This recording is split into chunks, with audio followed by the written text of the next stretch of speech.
जिन लोगों ने बाबा साहब अंबेडकर के पुतले जलाए, क्या क्या नहीं कहा उनको। अगर आप हिंदू पॉलिटिक्स की पूरी डिबेट उठा के देखें तो आपको पता चलेगा। आज वो बाबा साहब अंबेडकर को गले लगा के घूमते।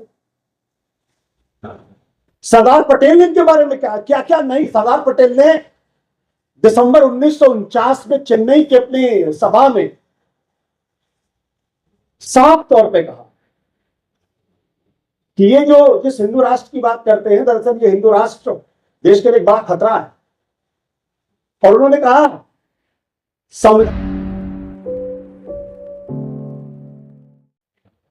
मैं इस पूरी समस्या को, एक तो पहले मैं कह दूं कि भाई देखिए ये मीडिया उडिया का नाम मत लीजिए।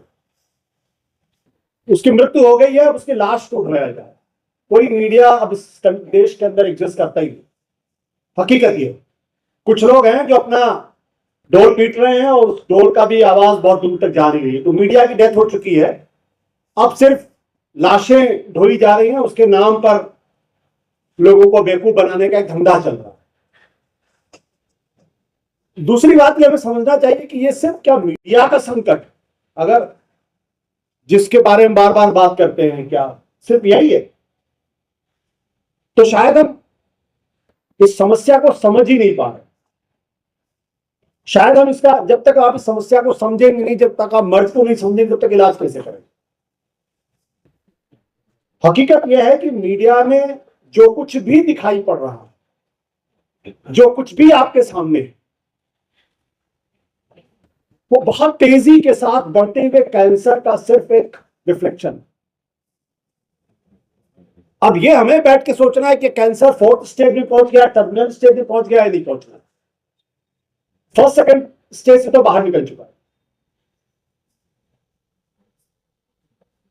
इसलिए सबसे पहले समझना पड़ेगा कि है क्या चीज। ये चीज दरअसल एक विचारधारा है जो 1925 में इसका जन्म दिया गया। उस विचारधारा के मूल में दो चीजें हैं।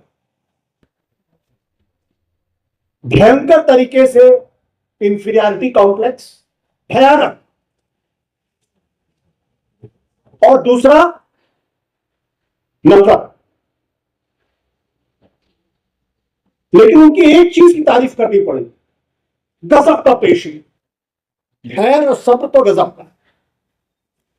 जब सब लोगों ने उनको रिजेक्ट कर दिया, जब सबने उनको खारिज कर दिया, तब भी वो अपना काम सिर झुका के करते अपने आप को कंसोलिडेट करते रहे और अंत में उस जगह पर पहुंच गए जहां उनको आज देश के 35-36% लोगों को अपने साथ लाने में मदद मिल गई, समर्थन मिल गया। तो ये एक आइडियोलॉजिकल वॉरफेयर। जब आइडियोलॉजिकल वॉरफेयर होता है तो वो एकांगी नहीं होता, मल्टी डायमेंशनल होता, बहुआयामी होता। जो चीज आज हम मीडिया में देख रहे हैं, यहां से बहुत थोड़ी दूर पे है न्यायपालिका। जजेस के नाम आप ले लीजिए और आपको पता चल जाएगा इनका फैसला क्या होने वाला।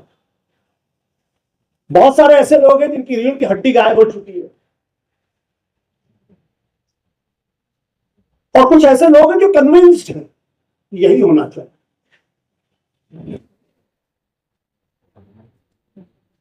आप दूसरा कोई इंस्टीट्यूशन उठा के देख लिया, इलेक्शन कमीशन पास में है। 2024 से ज्यादा कम्युनल इलेक्शन इस देश में हुआ ही नहीं। एक के भी खिलाफ कार्रवाई हुई नहीं। देश के प्रधानमंत्री खुलकर कहते हैं कि भाई ये तो इन्फिल्ट्रेटर्स हैं, आपके मंगलसूत्र को उठा के ले जाएंगे। कहीं कोई कार्रवाई दिखाई नहीं। एक जमाने में बाला साहब ठाकरे को 6 साल के लिए उनको डिबार कर दिया गया था इलेक्शन में पार्टिसिपेट करने से। कोई इंस्टीट्यूशन उठा के देखिए, और विचारधारा ऐसे ही काम करती। विचारधारा के मूल में है एक ऐसा यूटोपिया क्रिएट करना, एक ऐसा सपना बेचता है। उस सपने को बनाने के लिए समाज के हर हिस्से को, चाहे वो सरकार हो चाहे ना हो, उसको उसमें पार्टिसिपेट करना ही पड़ता है। और जो पार्टिसिपेट नहीं करता वो एनिमी होता है, वो शत्रु होता है।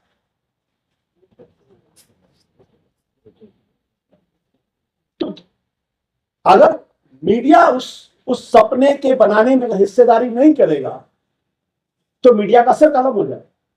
अगर जुडिशरी नहीं करेगी तो उसको भी खत्म कर दिया जाए। अगर इलेक्शन कमीशन नहीं करेगा तो इलेक्शन कमीशन भी सर्वाइव नहीं करेगा। और अगर अपोजिशन उसमें कुछ उल्टी सीधी बात करने की कोशिश करेगा तो वो भी जेल जाएगा। तो मुझे इस बारे में कभी कंफ्यूजन नहीं था कि आज की जो स्थिति है उसमें इंडिपेंडेंस नाम की कोई चीज नहीं है।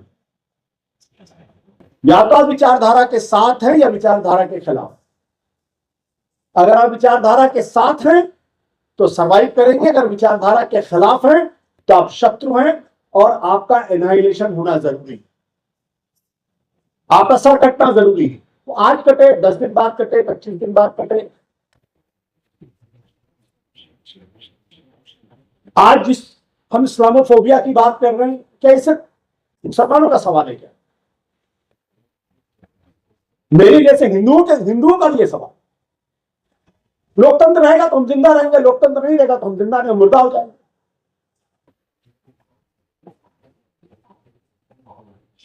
तो जिंदा रहने की जो जद्दोजहद है वो हर उस आदमी के सामने एक बड़ा सवाल बनकर खड़ा हो गया है जो दरअसल आजाद ख्याल का है, जिसको इस देश के लोकतंत्र पे यकीन है, जो भारत के संविधान को मानता है और जो भारत की सभ्यता को पूरी तरीके से समझता है।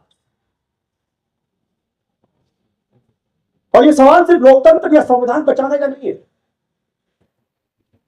जो लोग इस सभ्यता की वजह से इसको विश्वगुरु बनाने की बात करते हैं, उनका मानना यह है कि दरअसल यही वो मूल है जिनकी वजह से भारत को इतने सालों के लिए गुलाम बनाया गया, जिसको परवर्टेड वर्च्यूज कहते हैं। तो जिसको आप सत्य, करुणा, अहिंसा, शांति, प्रेम,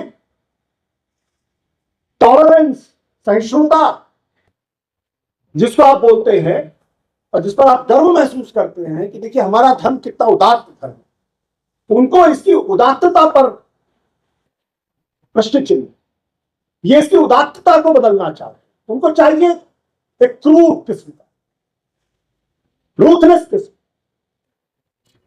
क्योंकि धर्म युद्ध में दूसरी कोई बात होती नहीं। तो इसलिए ये हम जिसको समझते हैं कि मीडिया का एक चरित्र ऐसा हो गया, ये तो होना ही है। दिक्कत क्या है कि हमारे यहां आज की तारीख में देखिए इस चीज को सिर्फ 2 लोगों ने इस देश को इस चीज को समझा था कि कितनी खतरनाक ताकत है। महात्मा गांधी ने, इसे कभी उन्होंने कॉम्प्रोमाइज नहीं किया और ये बार बार महात्मा गांधी को खत्म कर रहे हैं। दरअसल ये पूरी लड़ाई ही महात्मा गांधी को खत्म करने की लड़ाई, क्योंकि अहिंसा जो है वो एंटीथेसिस किसी से, उनको लगता है अहिंसा ने इस देश की सभ्यता के, इस देश के लोगों को कमजोर कर दिया, इसलिए विदेशी आए और उन्होंने हम पे कब्जा किया, इसलिए इस अहिंसा को नहीं होना चाहिए। इसलिए कभी सम्राट अशोक का जिक्र नहीं कर रहे। तो ये दूसरा, पंडित जवाहरलाल नेहरू। दुर्भाग्य की बात यह है कि जिस पार्टी को सबसे ज्यादा नेहरू के बारे में बात करनी चाहिए वो नेहरू के बारे में बात करने में उनको शर्म है। 1951 का जो पहला लोकतांत्रिक चुनाव हुआ, अगर आप उसको ध्यान से पढ़ें तो आपको लगेगा कि उस वक्त जवाहरलाल नेहरू जो बात कह रहे थे वो उस खतरे को तब पहचान रहे थे और उसके जानिब पे जो उन्होंने बातें कही, एक तरीके से उन्होंने रेफरेंडम कर दिया और उस खतरे को आने वाले कई दशकों के लिए दूर कर दिया, इतना डिस्क्रेडिट किया। इसलिए आज जो अटैक नेहरू के ऊपर होता है, जो लगातार नेहरू पर अटैक होता है, हर चीज के लिए नेहरू पर अटैक होता है, वो इसीलिए होता है क्योंकि ये जानते हैं कि जिस दिन नेहरू खड़े हो जाएंगे उस दिन इनकी दुकान बंद हो जाएगी, जिन दिन गांधी जी खड़े हो जाएंगे उस दिन। और हकीकत में ये नेहरू पर हमला इसलिए करते हैं क्योंकि आज की तारीख में भी ये खुलकर गांधी के ऊपर हमला नहीं कर सकते। इनके सबसे बड़े दुश्मन तो गांधी है। तो नेहरू पर अटैक करना आसान है, तो सरकार में थे, प्राइम मिनिस्टर थे, और जब आप सरकार में होते तो 10 काम करते, 5 काम लोगों को तकलीफ होती है। गांधी जी हम सत्ता में थे, लेकिन सरकार नहीं चलाई उन्होंने। जिसको गांधी जी ने अपना उत्तराधिकारी कई साल पहले बनाया था, क्यों बनाया था उसका उन्होंने खुद जिक्र किया है।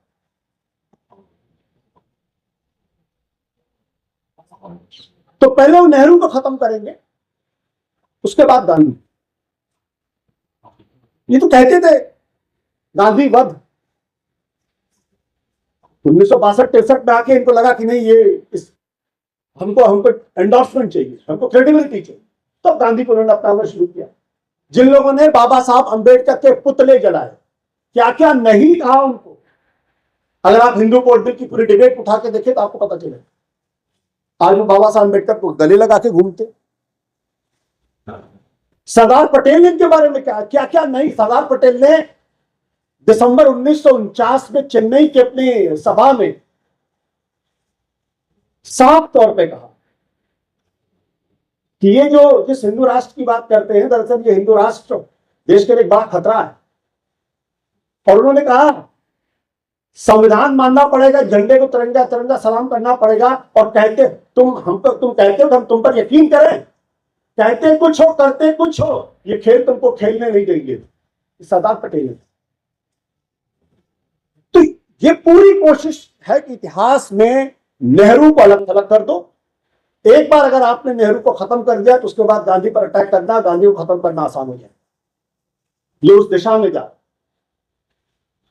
हमारे यहां दिक्कत क्या है, आज देख रहे जो राजनीतिक पार्टियां 2014 में इनके साथ हाथ नहीं मिलाना चाहती थी, खाना नहीं खाना चाहती थी, गले नहीं मिलना चाहती थी, आज झुक झुक के पैर छूटते।